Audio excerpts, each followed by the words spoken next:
Assalamualaikum sahabat-sahabat Mbak Eko dimanapun berada. Kita sekarang berada menuju di lokasinya ke makom Dewi Gili Suci. Nah, ini lokasinya. Sebentar lagi kita sudah sampai di area makom Dewi Gili Suci yang terletak di Gunung Pucangan, ya, tepatnya di Desa Cupak. Terdapat beberapa makam yang ada di sini, ya, dianggap sebagai makam orang-orang sakti di kawasan Gunung Pucangan.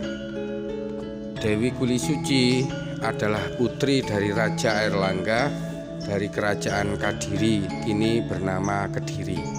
Konon sang putri rela meninggalkan hiruk-pikuk kerajaan lantaran menolak menjadi Ratu Kadiri sesuai keinginan sang raja. Ditemani 3 dayang-dayang, sang putri kemudian melakukan perjalanan untuk mengasingkan diri hingga kemudian Dewi Gili Suci bertemu dengan pembabat alas atau sesepuh Gunung Pucangan, dan selanjutnya Dewi Gili Suci bersama para dayang setianya tinggal di padepokan yang didirikan oleh Mbah Sumo hingga akhir hayatnya.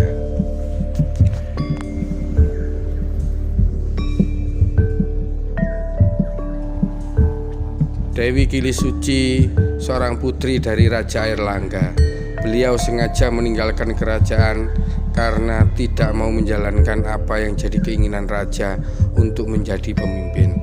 Akhirnya memutuskan perjalanan sampai di padepokan Gunung Pucangan di sini dan bertemu dengan sesepuh di sini hingga akhir hayatnya Dewi Gili Suci.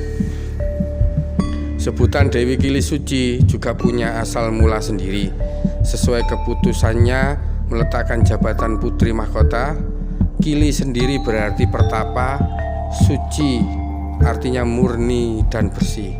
Diceritakan sang putri memang mengalami kedih atau tidak pernah mengalami menstruasi, sehingga dia disebut juga Roro Sucian. Sang pertapa perempuan itu kemudian dianggap sebagai wanita suci Papunden Tanah Jawi. Dikatakan sang putri memang memilih menjadi biksuni, namun parasnya yang cantik dan posisinya sebagai putri mahkota kerajaan masih begitu menggoda para bangsawan lainnya untuk memperistrinya. Beberapa pelamar bahkan disebutkan memiliki kesaktian luar biasa, sehingga lamarannya ditolak, maka dikhawatirkan akan membuat kericuan.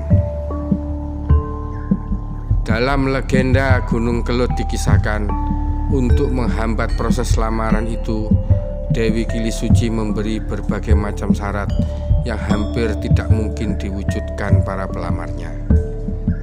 Salah satu yang paling terkenal adalah tantangan membuat 2 sumur yang disanggupi oleh Mahesa Suro. 1 sumur harus berbau amis, sedangkan lainnya harus berbau harum di puncak Gunung Kelut. Kedua sumur harus selesai dalam 1 malam dan rampung sebelum ayam berkokok.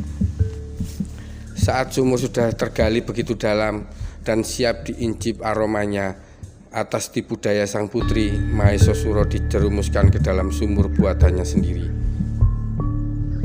dan dikuburkan dengan batu hidup-hidup oleh prajurit kerajaan yang menjalankan perintah.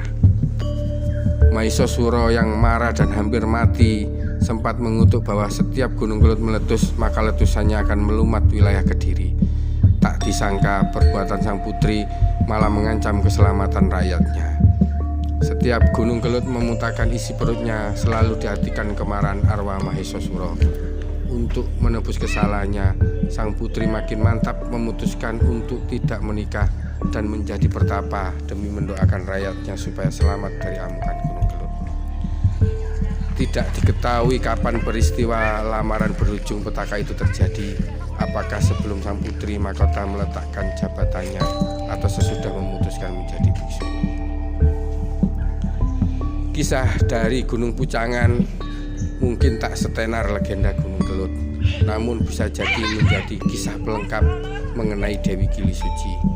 Masih sangat mungkin sang putri menghabiskan masa hidupnya di Gunung Pucangan. Pertapaan Gunung Pucangan jelas menjadi saksi lokasi pemoksan sang putri mahkota.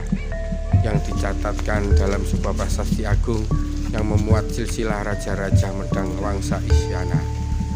Dari lokasi Pamoksan Putri inilah tampaknya Airlangga memerintahkan pembangunan pertapaan Gunung Pucangan tahun 1041 Masehi. Kita ini di lokasi ini adalah di pucuk gunung ya. Di bawah itu adalah hamparan sawah. Kita berada di ketinggian ya, di atas gunung. Suasana cukup lumayan. Ada mistisnya, ada serunya, ada angkernya, bermacam-macam. Oke, keliling-keliling dulu.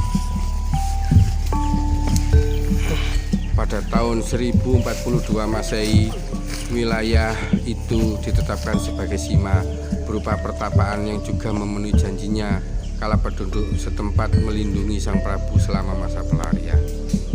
Sejak era Islam, tempat-tempat moksa para leluhur orang Jawa kerap divisualkan dengan bentuk makam.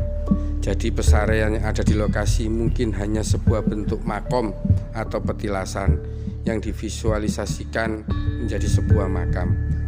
Hal ini dilakukan untuk mengikis sifat musyrik dan menggantinya dengan tradisi ziarah.